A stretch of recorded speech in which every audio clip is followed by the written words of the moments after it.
So good morning everyone. My name is Neha Batra. We have a lot of young friends here যারা এখনো স্কুলে পড়ছে। Myopia কি জিনিস সেটা দেখার জন্য কালকে যখন স্কুলে যাবে একবার ঘাড় ঘুরিয়ে দেখবে যে তোমার আশেপাশে কতজন চশমা পড়ছে। কাউন্ট ইট। 100 জন বাচ্চার মধ্যে আজকের ডেটে কয়জন চশমা পরে বোর্ড দেখতে অসুবিধা হয় চশমা ছাড়া। Then come back and ask your parents যে ওরা যখন স্কুলে যেত তখন ওদের কজন ফ্রেন্ডস চশমা পড়তো। The difference will tell you যে এটা একটা ডিজিজ যেটা আমাদের চোখের সামনে এই জেনারেশনে এসছে। So what is myopia? Text book definition বলছি, দূরের জিনিস দেখতে অসুবিধা লাগে, কাছের জিনিস দেখাটা ক্লিয়ার থাকে। Or short sightedness, near sightedness, চশমা পড়লে আগেন দেখা যায়। It is time that we change this definition because it is completely wrong. আমরা ভাবি যে একটা চশমার রিফ্র্যাক্টিভ এরর হচ্ছে মায়োপিয়া, যেটা চশমা পড়লেই ঠিক হয়ে যাচ্ছে। It is not that. আমাদের এক্সপিরিয়েন্সে যখন আমরা দেখি myopia is an ocular disease, যেখানে চোখের প্রত্যেকটা স্ট্রাকচারে ডিজেনারেশন আর উইকনেস হয়। চোখের রেটিনা, কোরয়েড, স্ক্লেরা, নার্ভ এক এক করে আস্তে আস্তে করে প্রত্যেকটা স্ট্রাকচারে উইকনেস দেখা যায়। আর তার ফার্স্ট ম্যানিফেস্টেশন হচ্ছে চশমার পাওয়ার। একটা স্টেজের পরে সে চশমার পাওয়ার দেওয়ার পরেও ভিশন ক্লিয়ার থাকে না, সেটা নিয়ে আমরা একটু কথা কম বলি। What is the prediction? এই প্রেডিকশন যে আস্তে আস্তে করে মায়োপিয়া যে স্পিডে বাড়ছে, 2050 অব্দি সারা পৃথিবীতে 50% people will become myopic. Now, there is a very interesting story behind this. I have not said this. The person who has said this is called Brian Holden. উনি অস্ট্রেলিয়ার খুব একজন ফেমাস অপটোমেট্রিস্ট, অ্যান্ড উনি এই কথাটা বলেছিলেন 2015-তে। Interestingly 2015-তে উনি মারাও যান, আর 2016-তে এই জিনিসটা পাবলিশ হয়েছে একটা ইন্টারন্যাশনাল জার্নালে। সেই প্রেডিকশনের আজকে 10 বছর কমপ্লিট হয়ে গেছে, আর এই স্টাডিটা freely available on the internet. যদি সেটা বার করে কেউ দেখতে চায়, যে গ্রাফ উনি বানিয়ে গেছেন লাস্ট 10 ইয়ার্সে, এক্স্যাক্টলি সেই গ্রাফ হিসেবে ইন্ডিয়াতে and over rest of the world মায়োপিয়ার ইনসিডেন্স বেড়েছে। ইন্টারেস্টিং এই জন্য বললাম কারণ উনি প্রি কোভিড এরাতে এই কথা বলেছেন। তারপরে কোভিডের 2 বছর আমরা মায়োপিয়ার জন্য লাইফস্টাইল কি করে খারাপ করেছি সেটা তো উনি জানেনও না। Even then he had predicted that by 2050, 1 out of every 2 child will be myopic. আমরা কথা বলি থাইরয়েড, ব্লাড সুগার, হাইপারটেনশন নিয়ে। 10%, 15%, 30% population will be affected. দুনিয়ার এরকম আর কোনো ডিজিজ নেই যেখানে 1 out of 2 people will be affected. In fact, in places like China, it has also reached 90%. ইন্ডিয়াতে কি condition? So exactly like the rest of the world, আগে আমরা ভাবতাম যে ওরিয়েন্টাল কান্ট্রিজে চায়না, জাপানে বেশি হচ্ছে, বাট ইন্ডিয়াতে যদি আমরা দেখি যে স্ট্যাটিস্টিকের কথা বলছিলাম ওই গ্রাফটা, 99 অলমোস্ট অ্যাট দি টাইম আমি যখন স্কুলে ছিলাম, অ্যাপ্রক্সিমেটলি 100 জন বাচ্চার মধ্যে 4 জন বাচ্চা চশমা পড়তো। I was one of them. এখন যদি আমরা দেখি 100 জনের মধ্যে আরবান সিটিজে অ্যাটলিস্ট 30 জন চশমা পরে, and as I say that is going to increase. So কেন ইনক্রিজ করছে সেটা বুঝতে হবে, কারণ কিছু তো প্রবলেম আছে এখানে। অনেকগুলো স্ট্যাটিস্টিক্সের মধ্যে 4টে পার্টিকুলার স্ট্যাটিস্টিক্স আছে যেটা আমি হাইলাইট করব, which are points to worry about. Doubling of myopia prevalence এই লাস্ট 10 ইয়ার্সে, যদি আমি কোভিডের 5 ইয়ার্স আগে থেকে কোভিডের 5 ইয়ার্স পর অবধি দেখি, আরবান সিটিজে সাডেনলি ডাবল হয়ে গেছে। মানে যেটা 10% করে বাড়ছিল সেটা সাডেনলি 20 থেকে 40% অবধিও চলে গেছে। So Y has that happened? Secondly, আগে আমরা বলছিলাম যে এটা পিওরলি আরবান ডিজিজ, মানে শহরে এরকম প্রবলেম, আরবানাইজেশন, বাইরে গিয়ে খেলার জায়গা নেই, স্ক্রিন টাইম বেশি হয়ে যাচ্ছে, এডুকেশনের প্রেশার বেশি হয়ে যাচ্ছে। বাট এখন লাস্ট 10 ইয়ার্সে আমরা দেখছি যে রুরাল প্লেসেসেও স্ক্রিনের প্রেজেন্সের জন্য মায়োপিয়া বাড়ছে। অ্যান্ড আরবান অ্যান্ড রুরালের মধ্যে যেটা একটা হিউজ গ্যাপ ছিল 10 ইয়ার্স আগে, এখন 10 ইয়ার্স পরে সেই গ্যাপটাও কমতে শুরু করছে।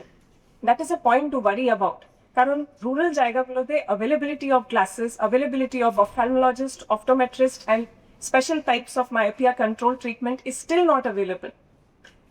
থার্ড জিনিস হচ্ছে মায়োপিয়ার এজ কমে যাচ্ছে। আমার পড়া টেক্সট বুকেও লেখা যে ক্লাস 6-এর পর থেকে ইউজুয়ালি মাইনাস পাওয়ার লাগে। আমরা এখন ক্লাস 1-2 থেকে মাইনাস পাওয়ারে চশমা দিতে শুরু করছি। বাচ্চা চশমা হ্যান্ডেল করতে পারবে তার আগে থেকে চশমা দিতে শুরু করছি, বিকজ মায়োপিয়া এত কম বয়স থেকে স্টার্ট হচ্ছে। And the last statistic is something that I find very hurting as a female doctor, যে ফিমেলসদের মধ্যে, মেয়ে বাচ্চাদের মধ্যে মায়োপিয়া বেশি। কেন? কোনো জেনেটিক প্রিডিসপোজিশন নেই, বাট এই বাইরে যাওয়া, বাইরে গিয়ে খেলার টেন্ডেন্সিটা আগে মেয়েদের মধ্যে বন্ধ হয়েছে। Something that we need to be thinking about. So why should be care? As we say, অনেক সময় আমাদের কাউন্সেলিংয়েও ডিফিকাল্টি হয় যে চশমা আছে তো what is the big deal about it? চশমা পরবে, তারপরে সে নিজে পড়াশোনা করবে, অ্যান্ড চশমা পরে তো ভালো দেখতেই পাচ্ছে, তো তার থেকে কি হবে? So as I say, first myopia definition change হতে হবে, কারণ এটা জাস্ট একটা রিফ্র্যাক্টিভ এরার নয়, এটা একটা অকুলার ডিজিজ, যেটা কি প্রত্যেকটা অকুলার স্ট্রাকচারকে উইক করছে। এটা লেফট হ্যান্ড সাইডে আছে, এটা হচ্ছে আমাদের চোখের পর্দার ছবি। 40 বছরের একজনের মানুষের এরকম রেটিনা দেখতে লাগা উচিত। What you are seeing on the right hand side is same 40-year-old person যার -15 এর কাছাকাছি মায়োপিয়া আছে। এটার মধ্যে অনেক কিছু হাইফাই মেডিকেল টার্মস ইউজ করতে পারি আমরা। টেসারেটেড ফান্ডাস আছে, BPCR আছে, লাকেন ট্র্যাক্স আছে, কোরিওরেটিনাল ডিজেনারেশন আছে। In very very simple terms, এই রেটিনার বয়স 100 বছর হয়ে গেছে। যতটা হেলদি থাকা উচিত 40 বছরে, তার জায়গায় যতটা 100 বছরে হওয়া উচিত সেটা অলরেডি 40 ইয়ার্সেও হয়ে গেছে। এখন আর চশমা পরেও ভিশন ক্লিয়ার থাকে না, আস্তে আস্তে করে ভিশন ক্ষয় হতে থাকে। অ্যান্ড অ্যাট সাম পয়েন্ট এমন ডিজিজেস ডেভেলপ করে যায় যেখানে আর vision loss becomes permanent. We have a few patients যারা এই 40 ইয়ার্স এজের কাছাকাছি আসে, and then they seek treatment from us. খুব খারাপ লাগে 40 ইয়ার্সে কাউকে বলতে যে এই ডিজিজের কোনো ট্রিটমেন্ট নেই। Myopic maculopathy has no treatment. কোনো সময় পেশেন্টরা ভাবে ডক্টরদের জন্য কত ইজি বলা যে কোনো ট্রিটমেন্ট করা যাবে না। It is the most difficult thing for us to say that we have absolutely nothing to. রাতে গিয়ে নিজেও খারাপ লাগে। Then we get up in the morning and think যে কি করা যেতে পারত। এখন না, যেটা করা যেতে পারতো সেটা আজ থেকে 20-30 ইয়ার্স আগে করা যেতে পারত। Because now we have myopia control treatment available. আজ থেকে 30 বছর আগে ছিল না, বাট এনার 10 বছরের বাচ্চা যিনি আসছেন, যার মায়োপিয়া এখন স্টার্ট হয়েছে, তার মায়োপিয়া এই কন্ডিশনে গিয়ে না পৌঁছায়, সেটার ট্রিটমেন্ট এখন অ্যাভেলেবল আছে। সো নাও যদি কারণ মায়োপিয়া স্টার্ট হচ্ছে, শুধুমাত্র চশমা দেওয়াটা ইজ নট সাফিসিয়েন্ট ট্রিটমেন্ট। ওটাকে অ্যাজ এ ডিজিজ ভেবে ওটার কন্ট্রোল ট্রিটমেন্ট স্টার্টিং থেকে দেয়া is the most important thing. শুধুমাত্র মেডিকেল পার্ট নয়, যে বাচ্চার স্টার্টিং থেকে মাইনাস পাওয়ারের চশমা লাগছে, আরও কিছু কিছু প্রবলেমস থাকে। অনেক সময় বাচ্চা বলতে চায় না যে আমার বোর্ড দেখতে অসুবিধা হচ্ছে। ফার্স্ট জিনিস যেটা টিচার্স বা পেরেন্টস নোটিস করে, যে যে বাচ্চা এই আগের বছর অব্দি খুব ভালো একাডেমিক্যালি পারফর্ম করছিল, এখন সে অত ভালো পারফর্ম করছে না। তার কারণ থাকে যে সে বোর্ড থেকে দেখে কপি করতে পারছে না। তাছাড়া রেগুলার কিছু হেডেক্স থাকতে পারে, ইরিটেবিলিটি থাকতে পারে, barrier two sports, and overall একটা পার্সোনালিটিতে মায়োপিয়া ডেভেলপমেন্টের ইফেক্ট দেখা যায়। So this is about myopia. এবার যদি আমি এটাকে ইনক্রিজ করাটা স্টপ করতে চাই, যেটা ব্রায়ান হোল্ডেন বলে গেলেন যে if myopia control is not adopted, then 1 out of 2 children will be affected. আমরা এখনো 2026-এই আছি। We can adopt myopia control, আর ওনার প্রেডিকশনটা না সত্যি হয় সেটার জন্য ট্রাই করতে পারি। So for that we can try to understand যে মায়োপিয়া ইনক্রিজ কেন করলো। The most important factor for that is an increased near work. Screen, যেটা লাস্ট 10 to 20 ইয়ার্সে আমাদের সবার ঘরে পৌঁছে গেছে ফর অল এজেস, যতটা কাছে স্ক্রিন আসে বা এনি নিয়ার ওয়ার্ক যেটা এক্সেসিভলি ক্লোজ চোখের সামনে থাকে, আমাদের ব্রেনের ন্যাচারাল একটা টেন্ডেন্সি যে যে বাচ্চার দূরের দেখা দরকার নেই, তার দূরের ভিশন আস্তে আস্তে করে ক্রমশ কম হতে থাকে। So the child becomes short sighted. The short sight is very very good, but ডিস্টেন্সের ভিশনটা আস্তে আস্তে করে কম হতে থাকে। এটার সাথে ব্যালেন্স করার জন্য যদি আউটডোর টাইম থাকে, then a balance between distance and near can be there, but that is also missing. তাছাড়া যেটা একটা ইম্পর্টেন্ট কোয়েশ্চেন, যেটা অনেক প্যারেন্টস আমাদেরকে জিজ্ঞেস করে, যে জেনেটিক্সের কোনো রোল আছে কিনা, আমার যদি মাইনাস পাওয়ারের চশমা আছে আমার বাচ্চার কি সেটা হবে? So I will come to that point. Parental myopia খুব একটা ইম্পর্টেন্ট জিনিস, বাট তার পেছনে জিন্স ছাড়া আরও কিছু কিছু ফ্যাক্টরস আছে। অ্যান্ড দি ফোর্থ পয়েন্ট, যেরকম ওবেসিটি নিয়ে আমরা আজকাল কথা বলি, যে obesity is a lifestyle disorder, কোনো ব্যাকটেরিয়া ভাইরাস কোনো জিনিসের রোল নেই, বাট শুধুমাত্র because of our bad lifestyle একটা ডিজিজ ইনভেন্ট হয়ে গেছিল। সেরকমই মায়োপিয়া ইজ এ ডিজিজ যেটা এসছে because of childhood lifestyle disorder. Lifestyle ঠিক করলেই সেটাকে ঠিকও করা যেতে পারে। সো যেটা নিয়ে বললাম যে প্যারেন্টাল মায়োপিয়া, যদি মা বাবাদের মায়োপিয়া থাকে তাহলে বাচ্চার মায়োপিয়া হওয়ার চান্স বেশি, ইট ইজ আ ফ্যাক্ট। যদি কোনো প্যারেন্টসের না থাকে তাহলে 25% চান্স থাকবে, ওয়ান প্যারেন্ট থাকলে 33%, টু প্যারেন্টস থাকলে 50%। But is the genetic factor the only factor? If so, তাহলে আজ থেকে 50 বছর আগে এটা ছিল না কেন, এটা এখন কেন বেশ? সো যে কোনো ডিজিজ একটা মানুষ থেকে অন্য মানুষের ট্রান্সমিট হওয়ার জন্য কোনো মিডিয়াম অফ ট্রান্সমিশন লাগে। তো কনজাংটিভাইটিস টিএফএম দিয়ে ট্রান্সমিট হয়, কোভিড ড্রপলেটস দিয়ে ট্রান্সমিট হতো। মা বাবা থেকে বাচ্চার মধ্যে মায়োপিয়া ট্রান্সমিট হয় কিভাবে? I always like to say that it is only 20% genetic. কিছু কিছু জিন্সের থ্রু দিয়ে ট্রান্সমিশন হয় যেটাকে আটকানো যায় না, but 80% of that transmission is because of lifestyle transmission. যে মা বাবাদের নিজের ছোটবেলাতে বাইরে যেতে অতটা পছন্দ ছিল না, ইনডোর টাইম বেশি ছিল, তারা ইউজুয়ালি নিজের বাচ্চাদেরকেও অতটা এনকারেজ করে না যে আপনি বাইরে গিয়ে খেলাধুলা করো, that is more important than spending time for your tuitions or for your education or excessive screen time. So সেই মাইন্ডসেটটা ফার্স্ট অফ অল নিজে ঠিক করতে লাগে। এক্সেসিভ নিয়ার বার্থ থেকে মায়োপিয়া হয়, this is the most important factor. কারণ দেখা গেছে যে যে দেশগুলোতে একাডেমিক প্রেশার বেশি, লাইক চাইনা অ্যান্ড জাপান, সেখানে সব থেকে আগে মায়োপিয়া বেড়েছে, and they have reached in some places close two 90% myopia. So near birth কীভাবে হার্ম করে? সবসময় যে পড়াশোনা করলেই মায়োপিয়া বাড়বে তা নয়, বাট যদি রিডিং ডিস্টেন্সটা খুব বেশি ক্লোজ থাকে, লেস দ্যান 20 সেন্টিমিটার্স, বা prolonged period of near birth থাকে, more than 45 minutes at a stretch without giving any break. So that break is important. চোখের যে রিডিং মাসেলস, আই মাসেলস, তার একটা ব্রেক লাগে। আমরা কি করি? ব্রেক নেওয়ার জন্যে বা মাইন্ডকে ব্রেক দেওয়ার জন্যে বই থেকে মোবাইলে যাই। So your mind gets a break, but your eyes are not getting a break, কারণ সেটা নিয়ার বার্থ থেকে নিয়ার বার্থই থাকলো, নিয়ার বার্থ থেকে ডিস্টেন্সের বার্থ হলো। So this is a cycle which needs to be broken. Screen time specially harmful, এটা এমসের একটা স্টাডি ডক্টর রোহিত সাক্সেনা যেটা প্রুভ করেছে, যে যে বাচ্চারা more than 2 hours screen time spend করে তাদের জন্য স্পেশালি মায়োপিয়া আরও বেশি স্পিডে ইনক্রিজ করছে।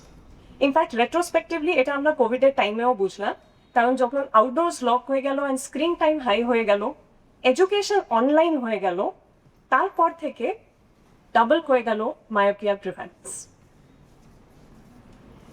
So even if there is screen time, even if there is high academic pressure, সেটাকেও যদি ব্যালেন্স করা যেতে পারে, even then there is a way out. So we can think about this. Outdoor play. 2 hours of outdoor play, যদি যে কোনো বয়সে সেটা রেকমেন্ডেড, স্পেশালি ছোট বাচ্চাদের জন্য, তাহলে সেটা screen time and excessive near বার্থের ইফেক্ট কিছুটা নেগেটও করতে পারে। So that is something that everyone can try. কেন আউটডোর টাইম থেকে চোখে মায়োপিয়া কম থাকে? তার one of the most important factors is the lighting. বাইরের সানলাইটে যে লাক্স থাকে, ইলুমিনেশন থাকে, দ্যাট ইজ মোর দ্যান 1000। তার তুলনায় যখন একটা বন্ধ ঘরের মধ্যে একটা ইলুমিনেশন দিয়ে আমরা পড়ছি, যতই ব্রাইট লাইট ইউজ করা হয়, সেই আর্টিফিশিয়াল লাইটের illumination is 100 to 300, and along with the fact যে এটা একটা নিয়ার ওয়ার্ল্ড ক্রিয়েট করছে, এটা চোখের সেলসের ওপরে অনেকটাই ক্ষতিকারক একটা ইফেক্ট দেয়। আগেন যেটা বললাম, আউটডোর ভিশনের আরেকটা ইম্পর্টেন্ট হচ্ছে যে ডিস্টেন্স অব্দি, ইনফিনিটি অব্দি চোখকে দেখার সুযোগ দেয়া। ইনফ্যাক্ট আমাদের হসপিটালে আমরা অনেক সময় ভিশন থেরাপি দিই, ডিস্টেন্স, ইন্টারমিডিয়েট, নিয়ার দেখার একটা ব্যালেন্স করার জন্যে বিভিন্ন রকমের এক্সারসাইজেস দিই। সেটা দেওয়ার প্রয়োজনই হবে না যদি একটু টাইম স্পেন্ড করা যেতে পারে আউটডোর্স, বিকজ অটোমেটিক্যালি সব ভিশন দেখার জন্য already nature has provided a way out. একটা পার্টিকুলার কেমিক্যাল নিয়েও অনেক কথা হয়, specially because we are giving medicines also. যেরকম সাইকোলজিতে ডোপামিনের একটা রোল আছে, দেখা গেছে যে মায়োপিয়াতেও ডোপামিনের একটা রোল আছে। সানলাইটে বেরোলে চোখের মধ্যে ডোপামিন সিক্রিশনটা বেশি থাকে, যেটা কি মায়োপিয়ার আগেনস্টে বা মায়োপিয়ার প্রিভেনশনে হেল্প করে। সো এটাও জাস্ট ডিরেক্টলি সানলাইট থেকে পাওয়া যেতে পারে। আরেকটা ফিগার আমি রাখলাম just to make everyone think, যে আমাদের যে বেদিক কালচার ছিল সেখানে স্কুলগুলোকে তো এত বন্ধ বন্ধ ছিল না, সেখানে বাইরে গিয়ে গাছের তলায় পড়ার একটা সুযোগ ছিল। But we have adopted western education, যেখানে বাইরে যাওয়া নিষেধ, সবসময় একটা এসি ঘরের মধ্যে বন্ধ থাকতে হবে। Is it time to think that maybe we were correct more than the western culture? খাওয়া দাওয়া আর ঘুম, এই দুটোও খুব ইম্পর্টেন্ট জিনিস, বিকজ ব্যালেন্সড গ্রোথের জন্য সব রকম ভিটামিনস অ্যান্ড অ্যান্টিঅক্সিডেন্টস লাগে। ভিটামিন ডি তো ডিরেক্টলি সানলাইট থেকে পাওয়া যায়, but all types of vitamins are available in the balanced diet. খারাপ লাইফস্টাইলের সাথে সাথে এটাও একটা ফ্যাক্টর থাকে that our children are getting a lot of empty calories, a lot of junk food, যেটার মধ্যে কোনো অ্যাকচুয়াল ভিটামিনস বা মিনারেলস থাকে না, শুধুমাত্র এমটি ক্যালোরিজ থাকে। So that has to be substituted. ট্রিটমেন্টের সাথে সাথে এটা ইম্পর্টেন্ট যে একটা balanced diet and a sleep, continuous sleep of 8 hours at night with no screen time 2 hours before that. So এতটা হলো লাইফস্টাইল ম্যানেজমেন্ট। তাছাড়া আমরা কি করছি, যেটা ফার্স্টে বললাম, লাস্ট 40-50 ইয়ার্স ধরে যেটা করছি, আমরা মায়োপিয়াতে ভিশন কারেকশন দিচ্ছি। That is only step 1। সেটা চশমার মাধ্যমে হতে পারে, কন্ট্যাক্ট লেন্সের মাধ্যমে হতে পারে, বা পার্মানেন্ট ভিশন কারেকশন যাদের বয়স 18-এর ওপরে চলে যায় লেজার বা এক্সিএল এর মাধ্যমে দিই। বাট এটা আমরা সাথে সাথে বলে দিই যে এটা কিন্তু শুধু পাওয়ার রিমুভাল হলো, ভেতর থেকে মায়োপিয়া অ্যাজ এ ডিজিজ চলে যায়নি। A myopic child will always be a myopic person, আর যে স্ট্রাকচারস উইক থাকে সেটা সারা জীবন থাকবে। So now our emphasis is যে যখন আমরা স্টার্টিং থেকে কোনো বাচ্চাকে দেখি যার মায়োপিয়া স্টার্ট হয়েছে, তার মায়োপিয়া এর থেকে বেশি, খুব বেশি স্পিডে আমরা যেন না বাড়তে দিই, বা যদি অলরেডি হাইও হয়ে গেছে তার থেকে বেশি হাই না যেতে। বিকজ এক ডায়াবেটিস মায়োপিয়াও যদি আমি কন্ট্রোল করে না বাড়তে দিই, তার থেকে 40% risk of retinal diseases in future আমি বাঁচিয়ে দিতে পারি। সো মায়োপিয়া কন্ট্রোল নিয়ে এখন কোনো বাচ্চা এলে আমরা ফার্স্ট মায়োপিয়া কন্ট্রোল নিয়ে কথা বলি। তার মধ্যে again what is the number 1 treatment? That is the risk factor management. Sugar হলো, সুগারের ওষুধ দিলাম, কিন্তু তার সাথে মিষ্টিটা বন্ধ করতে না বললাম, তাহলে কি সুগারের ওষুধ কাজ করবে? So if the lifestyle is not corrected, then first of all, no myopia control treatment works. So increasing the outdoor time, increasing your reading distance, limiting the screen time, adequate sleep and a healthy diet. These are the first 5 cornerstones যেটার উপরে আমরা start করি। তারপরে আমাদের কাছে এখন নানা রকম অপশন চলে এসছে।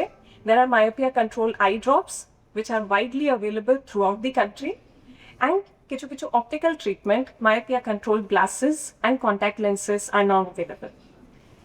Low dose atropine মেডিকেল ট্রিটমেন্টের মধ্যে সব থেকে ইম্পর্টেন্ট, যেটা সারা পৃথিবীতে ইউজ হচ্ছে। ইন্ডিয়াতে এখন দুটো স্ট্রেংথে চলে এসছে, 0.01% and 0.05%.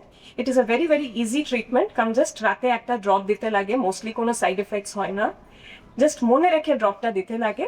অ্যান্ড একবার স্টার্ট করলে আমরা 2 থেকে 5 বছর কন্টিনিউ করি, অ্যান্ড এশিয়ান চিলড্রেনের মধ্যে এটার খুব ভালো ইফেক্ট দেখা গেছে।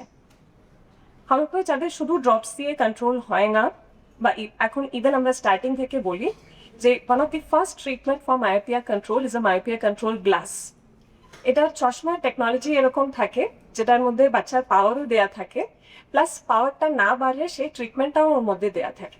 There are different kinds of myopia glasses available, যার মধ্যে এই 3টে গ্লাসেস আমাদের হসপিটালে লাস্ট 3 ইয়ার্সে ইউজ হয়েছে। There has been a research on it and they have been proven to have a very good efficacy. myopia progressionটাকে স্লো ডাউন করতে help করে। For older children, myopia control contact lenses are also available. যারা contact lens পড়তে চায় তার মধ্যেও এই myopia control টেকনোলজিটা দেয়া থাকে। অ্যান্ড একটা খুব ইন্টারেস্টিং কন্ট্যাক্ট লেন্স যেটা এখন রিসেন্টলি নর্থ বেঙ্গলে আমাদের হসপিটালে স্টার্ট হয়েছে, that is the orthokeratology lens. এটা জাপানের টেকনোলজি মেনলি। রাতে কন্ট্যাক্ট লেন্সটা পরে ঘুমিয়ে থাকতে হয়, অ্যান্ড দিনের বেলা চশমা বা কন্ট্যাক্ট লেন্স ছাড়াও দেখা যাবে। তার সাথে সাথে ওই রাতে যে কন্ট্যাক্ট লেন্স ওয়্যার থাকে সেটা থেকে একটা মায়োপিয়া কন্ট্রোল ট্রিটমেন্ট হয়। তাছাড়া আমরা ভিশন থেরাপি দিই, যেটা বললাম আই মাসেলসের বেটার ব্যালেন্সের জন্য ডিস্টেন্স ইন্টারমিডিয়েট নিয়ার, যেখানে আমরা চেক করে দেখি যে এই মাস্কুলার ইমব্যালেন্সটা হারিয়ে গেছে, সেটাকে কারেক্ট করার জন্যে নানা রকম এক্সারসাইজেস দেওয়া হয়। সো লাস্ট 3 ইয়ার্সে এই মায়োপিয়া ক্লিনিক আমরা স্টার্ট করেছিলাম, and it has been very very successful with the help of all the parents and children যারা এসছে আর বিশ্বাস করেছে আমাদের উপরে। With a lot of examination, we decide যে কোন type of myopia control treatment useful হবে, আর সেই হিসেবে একটা ট্রিটমেন্ট প্রোটোকল তৈরি করা। অনেকজন এসেই ফার্স্ট দিনে সেটা জিজ্ঞেস করে myopia control treatment is a very costly. আমি সেজন্য একটা অ্যাপ্রক্সিমেট কস্ট লিখলাম, এটা 1 বছরের ট্রিটমেন্টের কস্ট। 2000 থেকে 50,000 অব্দি different kinds of options R available. সেজন্য যে কোনো পার্সন এলেই আমরা একটা কোনো না কোনোভাবে মায়োপিয়া কন্ট্রোল ট্রিটমেন্ট তার অনুযায়ী, তার পেরেন্টসের অনুযায়ী সাজেস্ট করতে পারি।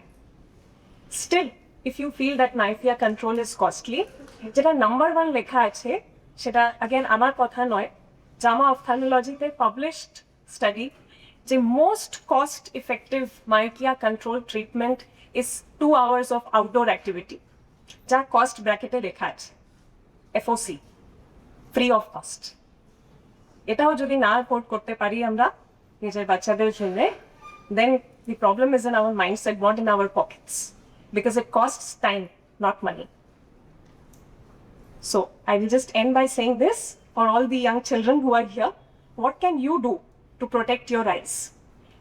To spend more time in the outdoors, to limit recreational screen time at least, যেটা নেসেসারি স্ক্রিন টাইম বা নিয়ার কাছে সেটাকে ব্রেক করে করে দেখা, 20 minutes হয়ে গেলে একটু 20 সেকেন্ডসের ব্রেক দেওয়া, একটু ঘুরে আসা, maybe get a regular eye check up, because অনেক সময় নিজে বোঝা যায় না যে কতটা মাইনাস পাওয়ার ডেভেলপ করে গেছে। And if you have myopia, then ask for myopia control treatment, because that has become a necessity.